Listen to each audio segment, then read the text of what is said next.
Welcome everybody, welcome to one of the classic encounters in chess. It's the world champion Magnus Carlsen against his future challenger Fabiano Caruana, and they played once again in the first round of a tournament, and this time it was the Altibox Norway Chess Tournament 2018 taking place in Stavanger in Norway right now. So Carlsen with the white pieces playing against Fabiano Caruana, and let's get right to it. Let's dive into it. Carlsen started with 1 e4, and one big question to me was, how would Carlsen deal with the Petroff after knight f3, knight f6, which Caruana had used with great success in the past? Well, here's the answer. He did not allow it. He played the bishop's opening, bishop to c4, as he has in the past against Caruana. Actually, if you want to check out another video of those two giants of chess battling each other, you find it in the description. There was a really nice game Caruana played here in the Singlefield Cup 2014 against Carlsen. But let's get back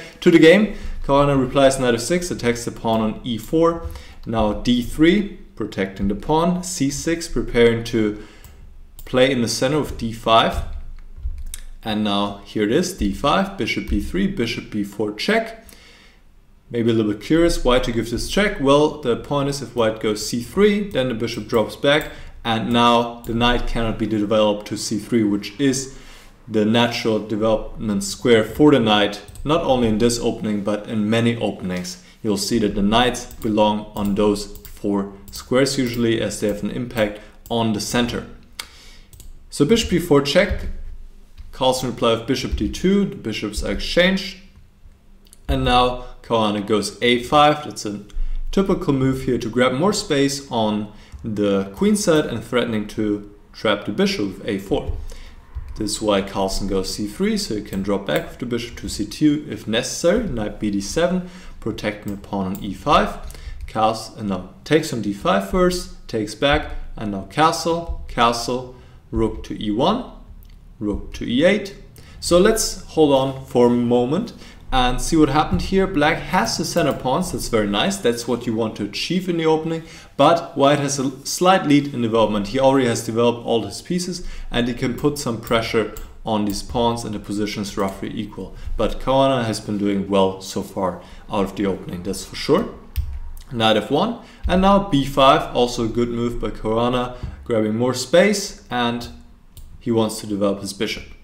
Now a nice move by Carlsen, he goes a4, he wants to open up the a file for his rook, and black should not allow this, so he plays b4. Now c takes b4, a takes b4, and the pawn structure is changed. White now has a passed a pawn. This is an important factor because whenever we now imagine an endgame, for example a pawn endgame, this could be really an advantage for white because the black side always has to watch out for this pawn later on. On the other hand, black now has definitely more pawns in the center, and this pawn on d3 is a little bit lonely.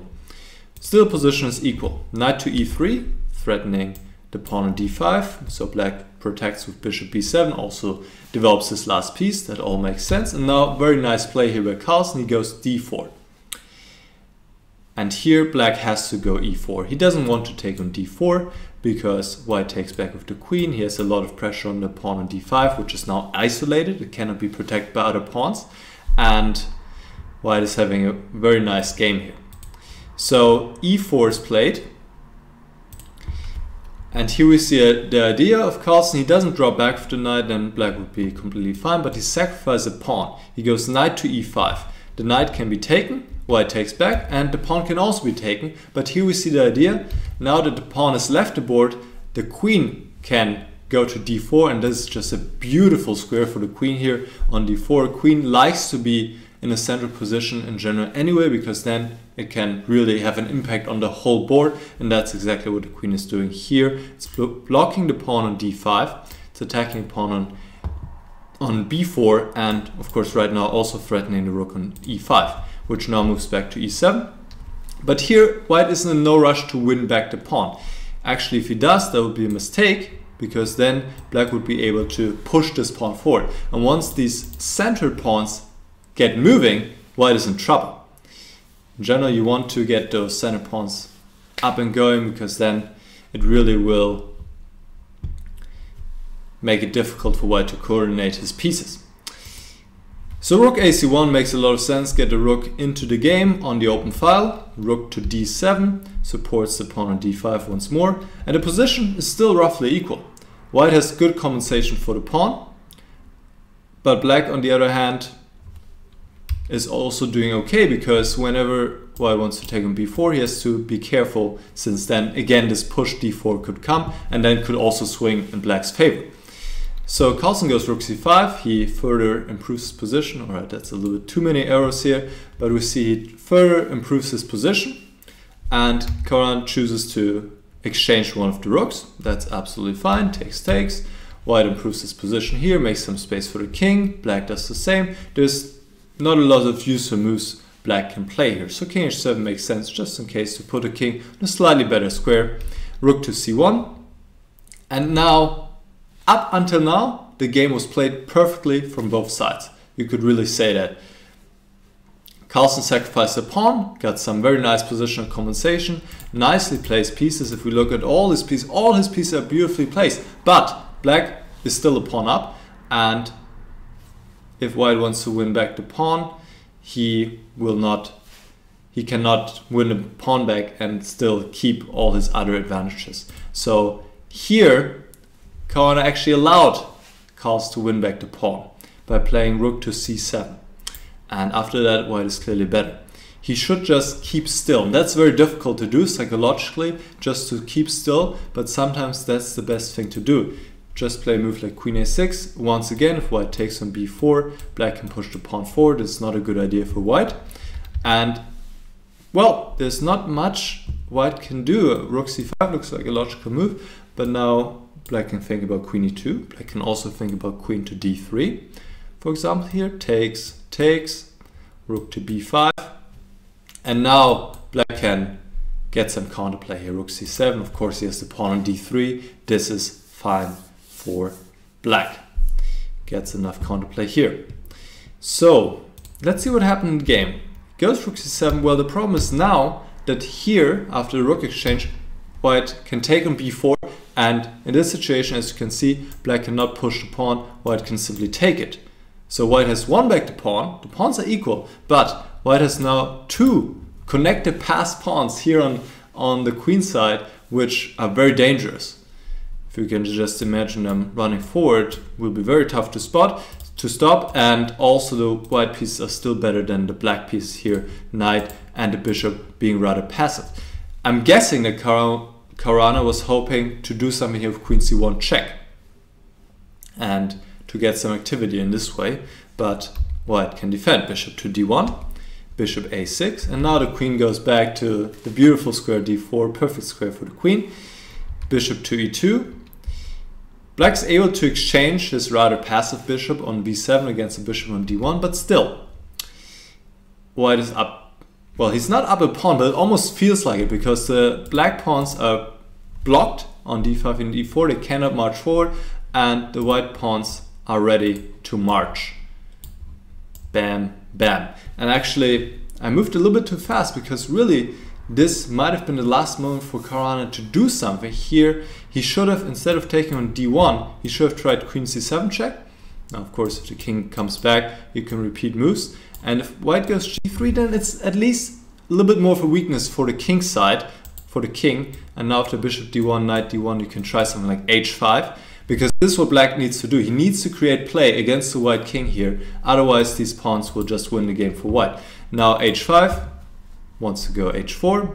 And white doesn't want to go h4 himself, because that gives the knight a square on g4. So white needs to actually play king g1. Only move here to keep the advantage.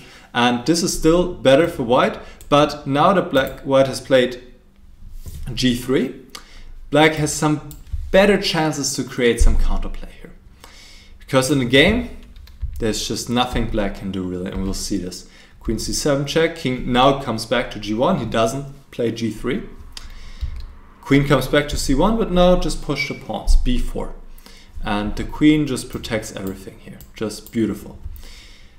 Now Caruana does his best to mix things up. He plays e3, gives the pawn and then brings the knight into action, but he has to give another pawn. Now he's 2 pawns down, and white can defend the knight from g4 and black just doesn't have enough compensation here. He's just trying to mess things up, but it is not possible.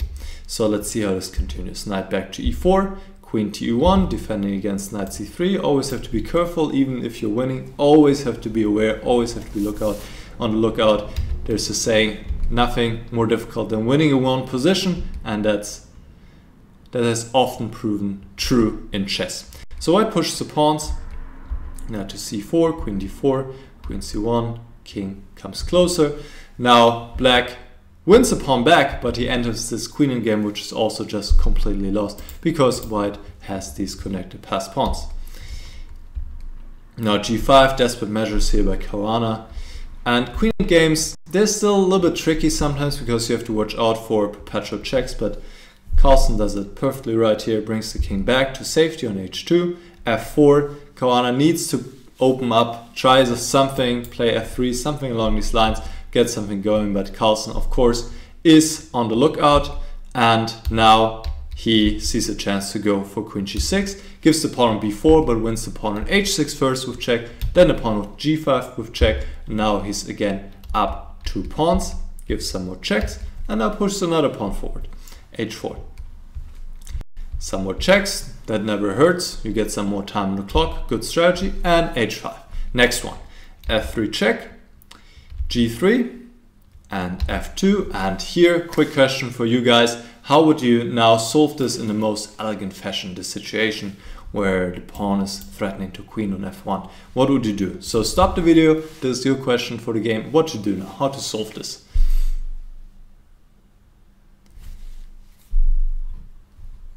Okay, of course you could play something like queen f5 check, and I guess just take the pawn here. Yes, that would work, and yes, you get full points, but you get even more full points if you want to play queen g6 check, which is what Carlsen did. The point is, if black now takes, then we enter pawn in game where white stops this pawn, and this pawn will not be stopped. White will queen and win.